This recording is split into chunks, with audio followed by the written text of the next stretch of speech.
Aloha parents. Some of you have been asking what to expect from distance learning. Well, a preschool classroom is filled with many different kinds of materials and many activities throughout the day. Young children learn most effectively by moving, doing, and playing. And their attention span is about the same as mine, 15 minutes maximum. So we will do weekly Zoom meetings, but until we can get back into the classroom, you are the teacher and we are here to support you. So I will send weekly lesson plans via email or text with activities that you can do at home. And at the top, you will find assignments for you. So please complete those assignments at the top, okay? This week I have sign your consent form and child and family pictures and complete the home visit form. So you can do that on your own or we can complete it at our next Zoom meeting, okay?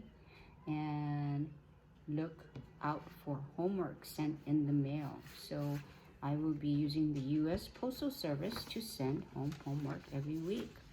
Now this first week we have, if you could ask your child to draw a picture of themselves and to write their name.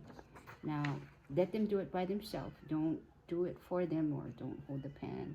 Yeah, we want to use this to see where your child is functioning at what. And that's going to determine what kind of activities, individualized activities we can provide for him or her.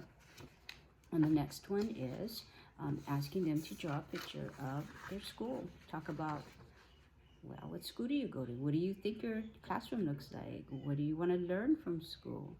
Okay, and if you could just ask them to draw and write down whatever they say about what they say about school, and that will also give us a language sample. So use whatever words they use. And here is a shape worksheet, so you can ask them to trace the shapes and draw it if they can or if they want to. If they don't want to, it's okay.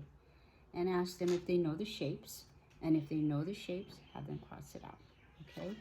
These three forms, if I could ask you to take a picture of it and send it back to me when you're done, I will use this for assessment, okay?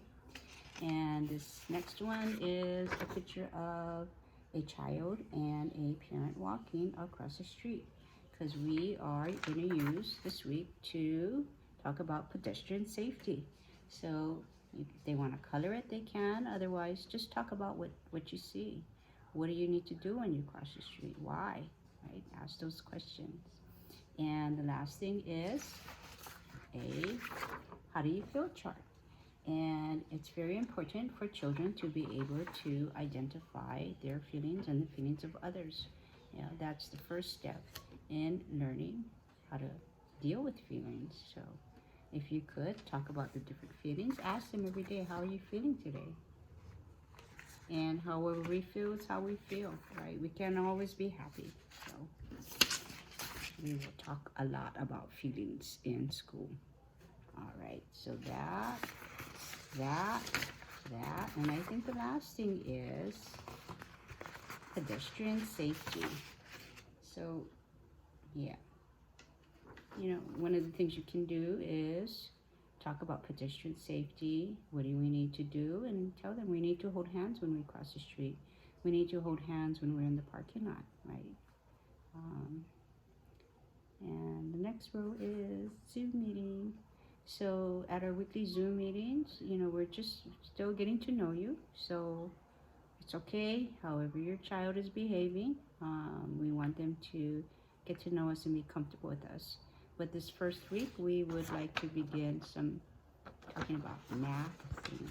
So we'll play some games and we'll see where that goes. Under Zoom meetings is music and movement, my favorite thing. You'll find songs and videos listed under music and movement.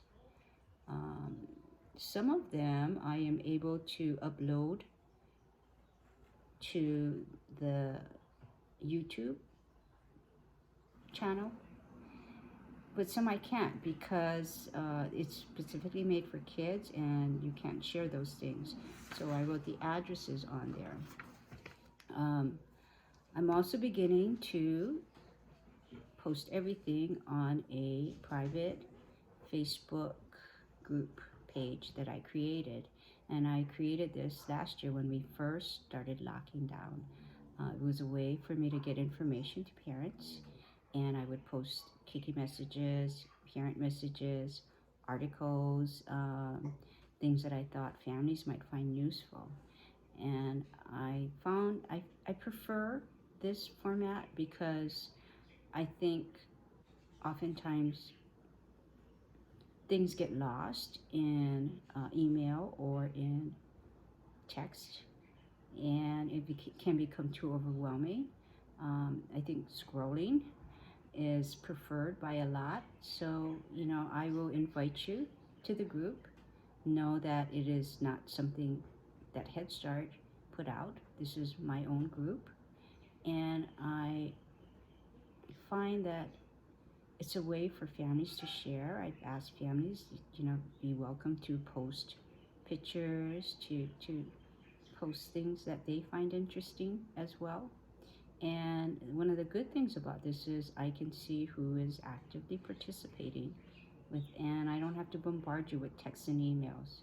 So if I invite you and you accept, that is going to be the main way I send information to you. Okay, so expect that maybe middle part of this week. All right.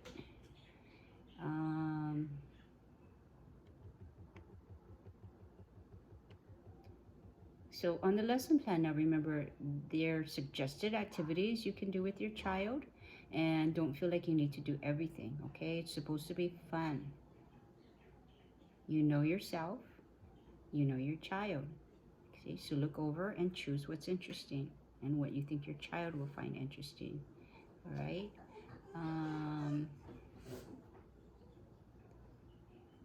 What's next?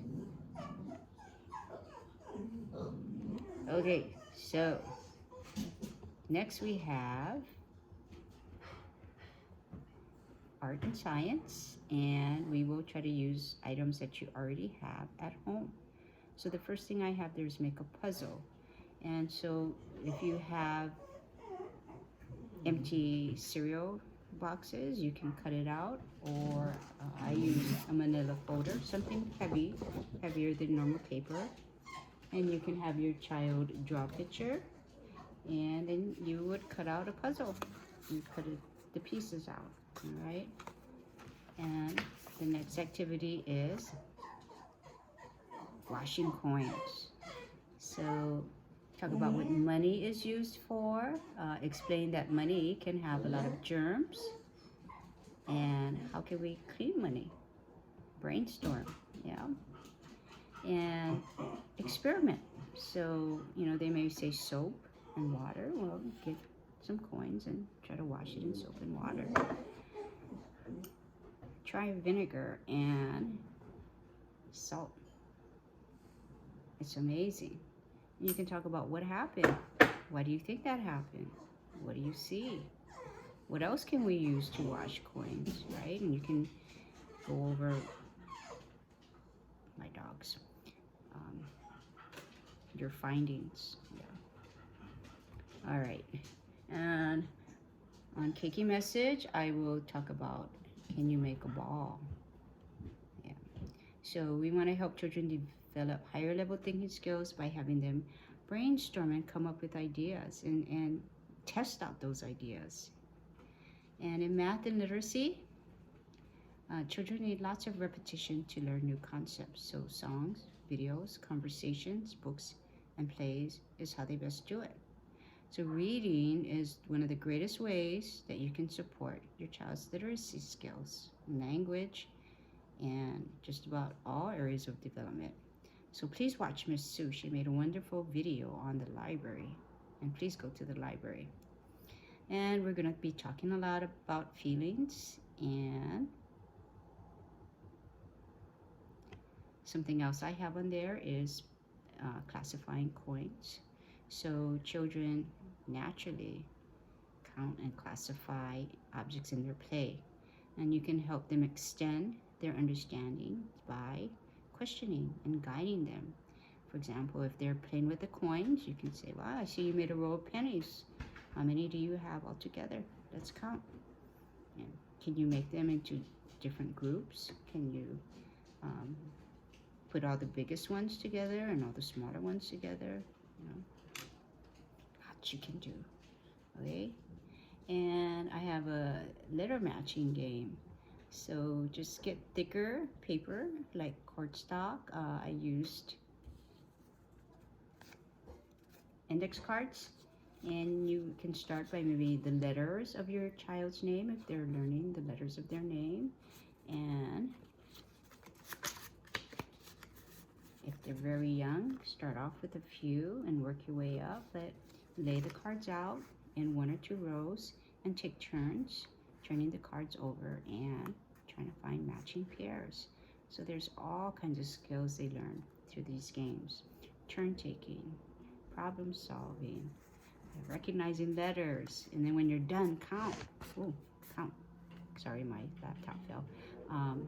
Who had more, who had less, and then it's about being a good sport, you know? Like you can model, it's not fair, I lost, and they can laugh about it, and if they lose, you can talk about, well, you lost this time and it doesn't feel good. It feels better when we win, yeah? Maybe next time when we play, you can win and you can feel better. It's a game. Sometimes we win and sometimes we lose. All good.